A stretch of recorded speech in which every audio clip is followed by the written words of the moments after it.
كثيرا طيبا مباركا فيه كما يحب ربنا ويرضى وأشهد أن لا إله إلا الله وحده لا شريك له وأشهد أن محمدا عبده ورسوله صلى الله عليه وعلى آله وأصحابه أجمعين أما بعد.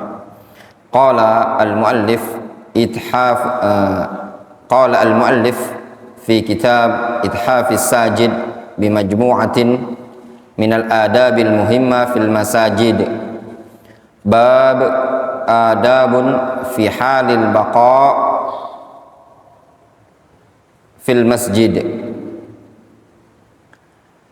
Bab adab ketika berdiam di dalam masjid. Adab ketika berdiam di dalam masjid.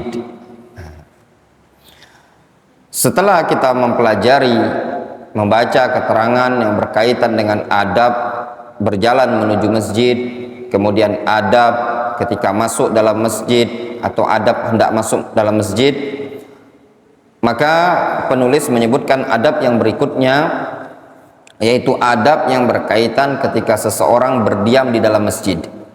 Adab yang seperti ini termasuk adab yang sangat penting secara khusus untuk antum-antum semua, para santri, para thullabul ilm yang ada di markiz, yang di ma'had ini. Kenapa? Karena tempat belajarnya antum di masjid, dan juga kebanyakan aktivitas antum di masjid, bahkan tinggalnya antum di masjid, sehingga ada adab-adab yang perlu antum perhatikan, yang harus antum jaga dalam masjid tersebut. Kenapa ya ikhwan, ya thullabul ilm? Karena masjid berbeda dengan tempat-tempat lain. Masjid memiliki adab tersendiri. Disebutkan di sini, ba'da ta'diyatika lil adab asna'a dukhulika al masjidah wa ba'da an tusalli rak'atain tahiyatal masjid wa turidu an tabqa fil masjid fahunaka adabun yanbaghi 'alaika an tura'iyaha fi hali baqa'ika fil masjid. Setelah engkau menunaikan adab-adab di tengah-tengah hendak masuk masjid, dan setelah engkau melaksanakan sholat tahiyatul masjid,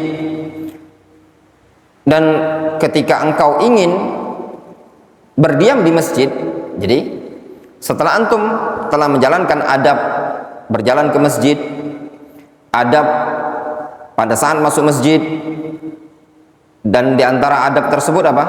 Sholat tahiyatul masjid, maka tentu antum ingin berdiam di masjid, ya kan? Orang kalau sudah sholat tahiyatul masjid biasanya ingin duduk di masjid. Fahunaka adabun yanbaghi 'alaika an tura'iyaha. Maka di sana ada adab-adab yang selayaknya engkau perhatikan ketika engkau berdiam di dalam masjid. Nah, apa saja adab tersebut? Adab yang selayaknya perlu antum perhatikan ketika antum berada dalam masjid. Yang pertama, ihris ala waqtika waqra syai'an minal Qur'anil Karim.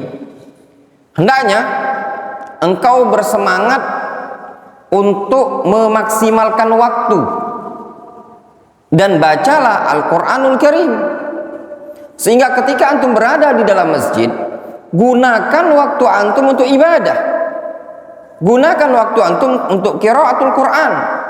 Kenapa ya ikhwah? Karena memang masjid bunya li qiraatil Qur'an.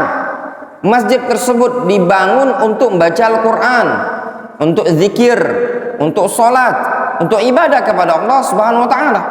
Sungguh sangat sayang ketika seseorang berada dalam masjid, dia habiskan waktu di masjid tersebut misalkan cuma untuk tidur, atau di masjid dihabiskan oleh dia cuma untuk sekedar main-main, untuk ngobrol. Kadang sebagian orang awam ke masjid bukan dia ibadah, tapi kadang teriak-teriak di masjid, rame, bikin gaduh. Bukan seperti ini tujuannya dibangunnya masjid. Dibangunnya masjid untuk qiraatul Quran, untuk zikir kepada Allah Subhanahu wa taala, untuk sholat, untuk ibadah. Sehingga selayaknya para thullabul ilm ketika mereka berada di dalam masjid, agar mereka memperhatikan adab yang satu ini tadi. Apa adab tersebut? Betul-betul bisa memanfaatkan waktu dengan cara membaca Al-Quranul Karim. Terlebih lagi ya, antum para thalabul ilm, alangkah indahnya waktu-waktu antum berada di masjid, antum manfaatkan untuk membaca Al-Quran. Bainal adzan wal iqamah, antara adzan dan qomat antum baca Al-Quran. Atau sebelum masuk waktu sholat, antum sudah berada di masjid. Sebelum adzan antum sudah ada di masjid, antum manfaatkan untuk menghafal Al-Quran, mengulang, memurojaah. Itu adalah waktu yang sangat bagus. Maka kami nasihatkan kepada antum semua, para penuntut ilmu, para santri, agar datang ke masjid sebelum masuk waktu sholat. Kalau subuh antum sudah di masjid ketika azan pertama. Kalau zuhur 30 menit sebelum azan zuhur antum sudah di masjid. Kalau asar 30 menit sebelum asar antum sudah di masjid. Demikian maghrib dan seterusnya. Sehingga waktu-waktu tersebut kalau antum manfaatkan untuk qiraatul Quran, untuk murojaah, sudah luar biasa. Antum bisa memurojaah Al-Quran dan bisa mendapatkan hafalan sekian banyak ayat. Coba antum bayangkan, kalau 4 waktu saja dari waktu sholat tersebut, setengah jam antum sudah ada di masjid sebelum azan. Setengah jam sebelum azan. Kalau subuh antum sudah di masjid jam 4, antum membaca Al-Quran, antum menghafal sampai datang waktu subuh. Berapa waktunya itu tadi? 30 menit misalkan. 30 menit atau sampai 45 menit. 30 menit. Kemudian zuhur juga 30 menit. Asar pula 30 menit. Kemudian maghrib 30 menit. Berapa yang terjadi? 2 jam toh? 2 jam. Itu sama dengan antum duduk, antum membaca Al-Quran selama 2 jam. Sudah berapa antum mampu menghafalkan Al-Quran? Memungkinkan antum mampu untuk menghafalkan orang 1 halaman. Mungkin juga yang kuat bisa sampai 1 lembar, 2 halaman. Luar biasa ya ikhwan. Kalau antum bisa menghafalkan Al-Quran dalam sehari 1 halaman saja, berarti dalam 20 hari antum bisa menghafal 1 juz. Dalam sebulan antum mungkinkan antum murojaah bisa hafal 1 juz. Sehingga dalam waktu 30 bulan antum bisa menghafal berapa? 30 juz. Ya enggak? Jadi enggak perlu antum menghafal Al-Quran itu tadi langsung duduk sekaligus, duduk ngafal sampai 2 jam. Kelamaan, bosan antum duduk. Tapi kalau dengan cara seperti tadi, 30 menit sebelum waktu sholat antum menghafal Al-Quran, kemudian ketemu lagi 30 menit antum menghafal Al-Quran. Demikianlah metode yang disebutkan para ulama ketika menghafal Al-Quran. Bukan dengan cara duduk sekaligus, tapi dengan cara mengulang-ulang hafalan. Difahami? Wadih insyaallah ta'ala. Kemudian la tukthir minal kalam alladzi la hajata lahu fil masjid. Dan juga jangan antum memperbanyak berbicara yang la hajata lahu. Jangan terlalu banyak ngobrol dengan obrolan yang tidak dibutuhkan ketika berada dalam masjid. Hendaknya ketika di masjid obrolan antum apa? Obrolan yang berkaitan dengan ilmu, obrolan yang berkaitan dengan pelajaran, obrolan yang berkaitan dengan ibadah. Sehingga kalau antum ingin bisa menghafal Al-Quran, ingin bisa mendapatkan ilmu, ketika antum berada di masjid, antum manfaatkan waktu tersebut untuk betul-betul menghafal Al-Quranul Karim. Para tahfizul Quran tidak ada waktu untuk bermain-main, tidak ada waktu untuk santai-santai. Waktu mereka dihabiskan untuk qiraatul Quran. Kalau antum betul-betul memaksimalkan menghafal Al-Quran sejak dini, antum cuma butuh waktu berapa? 3 tahun antum sudah hafal Al-Quran 30 juz. Kalau antum betul-betul maksimal. Tapi kalau antum waktu sia-siakan, antum sebelum sholat zuhur antum masih nongkrong dan tidak ada keseriusan antum untuk menghafal Al-Quran, hilang waktu antum begitu saja. Sehingga waktu bertahun-tahun antum tidak akan khatam Al-Quran. Ada nasihat dari Syekhuna Syekh Abdurrahman Al-Adani rahimahullah ta'ala. Beliau mengatakan, kalau seandainya engkau seorang muslim berjumpa dengan Allah subhanahu wa ta'ala dalam keadaan engkau seorangnya hafizul Quran, itu jauh lebih baik bagi antum dibandingkan harta dan jabatan. Kenapa? Karena orang yang hafal Al-Quran, dia adalah ahlullah wa khasatuhu. Ahlullah dan orang-orang khususnya Allah azza wa jalla. Apa kata Nabi SAW kepada ahlul Quran? Yuqalu li sahibil Quran iqra wartaqi. Baca dan meninggilah engkau derajatmu di surga. Kama kunta turattil fi darid dunya. Ya, sebagaimana engkau dulu membaca Al-Quran ketika di dunia. Kemudian di antara adab yang perlu diperhatikan bagi para penuntut ilmu, idza kana al-waqtu mubarakan ka bainal adzani wal iqamah faltanimhu bi kathrati du'a li nafsika wa li ahlika wa li mujtama'ika wa la'allallaha yastajibu laka du'aaka. Apabila waktu tersebut adalah waktu yang diberkahi, seperti waktu antara adzan dan iqamah, maka igtanimhu, manfaatkan waktu tersebut dengan memperbanyak berdoa untuk dirimu, untuk keluargamu, untuk masyarakatmu. Barangkali Allah Azza wa Jalla mengabulkan doamu, ya, menjawab doamu.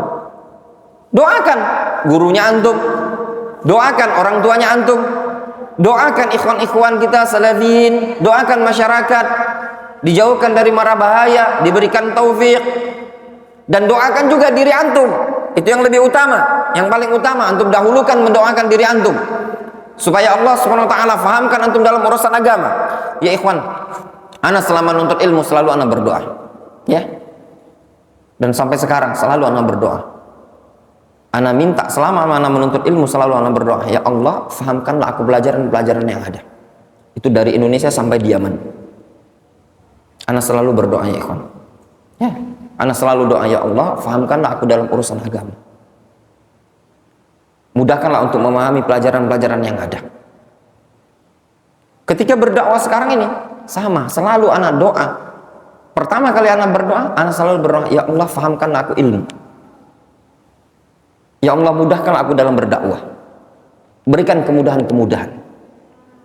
Dan selalu ana selipkan, ya ikhwan, dalam doa agar ana mendoakan masyarakat yang sekitar sini. Ya Allah, berikanlah kemudahan kami berdakwah di daurah hadis di sekitar Lubung Gajah. Lindungilah dakwah di sana. Doa, ya ikhwan.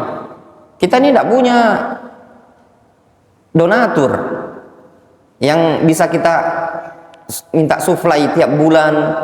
Ya, kita tidak punya muhsinin tetap. Kita tidak punya aset besar yang bisa menopang dakwah kita kecuali Allah Subhanahu wa taala, ya ikhwan. Minta pertolongan kepada Allah Subhanahu wa taala. Antum para penuntut ilmu berdoa kepada Allah Subhanahu wa taala. Dulu kalau mau ke Yaman selalu ana doa, ya Allah berikanlah kemudahan ana bisa belajar depan masyayikh, depan para ulama. Doa. Jangan antum melalaikan doa. Oleh karenanya antara azan dan iqamah itu waktu mustajab. Waktu mustajab, ya ikhwan.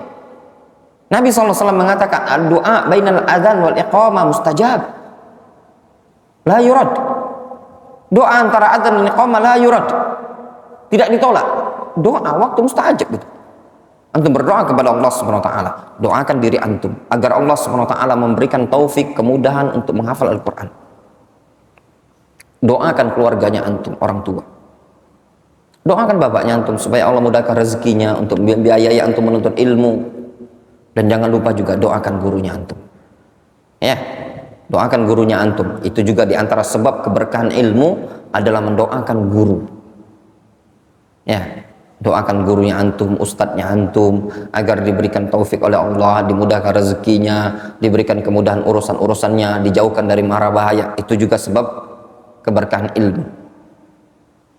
Kemudian juga antum doakan para ulama, doakan kaum muslimin, doakan ikhwan-ikhwan kita kaum muslimin, doakan dakwah ini tadi. Antum minta kepada Allah Azza wa Jalla. Makanya dianjurkan tadi antum datang ke masjid sebelum azan. Harus buru-buru, ya ikhwan. Harus buru-buru. Ketika menjelang azan itu cepat-cepatlah langsung. Kalau antum tidur langsung cepat-cepat bangun, gosok gigi, azan subuh cepat-cepat ke masjid. Buru-buru, kejar ke waktu, manfaatkan waktu. Kita dulu belajar seperti itu, betul-betul memaksimalkan waktu, ya ikhwan. Jadi kunci belajar itu ada dua sebenarnya. Antum bisa memaksimalkan waktu dan antum berdoa kepada Allah SWT. Sungguh-sungguh belajar, maksimalkan waktu, doa kepada Allah SWT. Insya Allah Allah akan berikan taufik kepada antum. Allah mudahkan urusan antum. Kemudian di antara adab di masjid, la taj'al al-masjid makanan liqada'i hawaijika min bai'in wa syira'in wa qada'i dainin wa ghairi dzalik. Jangan engkau jadikan masjid makanan liqada'i hawaijika. Jangan engkau jadikan masjid sebagai tempat untuk menunaikan hajat-hajatmu, berupa bai', menjual barang, wa syira', membeli barang. Tidak boleh. Jangan antum jual barang di masjid, jangan pesan barang di masjid. Mau pesan Shopee, online, segala macam, jangan dalam masjid. Darul hadis. Jangan di sini, jangan di teras, tidak boleh. Wa qada'i dain, dan membayar hutang. Wa ghairi dzalik, dan yang selain itu. Wallahu alam ya ikhwan, untuk membayar hutang di sini disebutkan oleh penulis, beliau menyebutkan jangan. Namun ana akan meminta klarifikasi dari beliau. Sebatas yang ana tahu, membayar hutang dalam masjid diperbolehkan. Ya, membayar hutang dalam masjid diperbolehkan. Ada bab dalam Sahih Bukhari, bab qada'ud dain. Ya, Rasulullah SAW pernah terjadi di zaman Nabi SAW, ada orang bayar hutang dalam masjid. Insya Allah akan ana hubungi penulis buku ini, karena penulis buku ini juga menyampaikan kepada ana, kalau antum dapati ada yang perlu dikritik, antum sampaikan ke ana katanya. Insya Allah nanti ana sampaikan. Ya. Rawa At-Tirmidzi rahimahullahu taala fi sunanihi min hadithi Abi Hurairah radhiyallahu anhu anna Nabiy sallallahu alaihi wasallam qala idza ra'aitum man yabi' aw yabta' fil masjid faqulu la arbahallahu tijaratak.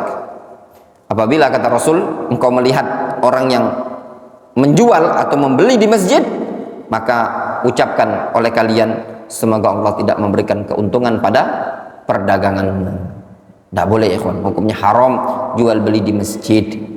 Walaupun cuma sekedar pesan, Abu Zainu, saya pesan roti 10 biji, boleh enggak dalam masjid? Enggak boleh, di luar, bayarnya nanti ya. Semuanya tidak boleh dalam masjid. Urusan jual beli, mau ngutang donat segala macam enggak boleh. Bahkan termasuk juga tidak diperbolehkan dalam masjid tukar menukar uang dalam masjid, enggak boleh ya. Tukar menukar uang dalam masjid tidak diperbolehkan. Tukar menukar barang dengan tujuan memiliki juga tidak diperbolehkan. Difahami? Contoh misalkan Wandi punya kitab ini, si Irsyad punya kitab ini. Irsyad butuh kitab ini, Wandi butuh kitab ini. Sudah kita tukaran aja. Antum ambil punya anak punya. Boleh apa enggak? Jawabannya enggak boleh. Karena yang namanya jual beli itu apa? Tukar menukar barang, enggak boleh. Urusannya seperti itu di luar. Ya. Difahami? Jadi jual beli segala macam itu di luar. Jangan dalam masjid. Masjid tempat ibadah kepada Allah Azza wa Jalla. Wallahu ta'ala a'lam. Naktafi bihadzal qadar.